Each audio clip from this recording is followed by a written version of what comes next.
தமிழகமெங்கும் கிளைகள் கொண்ட Annamal institute of hotel management and hospital management படிப்பில் சேர்வதற்கான அட்மிஷன் நடைபெறுகிறது. சென்னை கிரீன்வே சாலையில் தமிழக அரசின் கீழ் இயங்கி வரும் சிவில் சர்வீஸ் பயிற்சி மையத்தின் செயல்பாடுகள் குறித்து ஆய்வு மேற்கொண்ட அமைச்சர் சரத்குமார் செய்தியாளர்களை சந்தித்தார். அதனை பார்ப்போம்.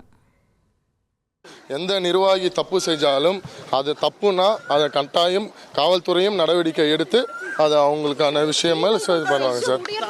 நிர்வாகிகளுக்கு நீங்க என்ன சொல்ல வரீங்க? தொடர்ந்து இந்த மாதிரி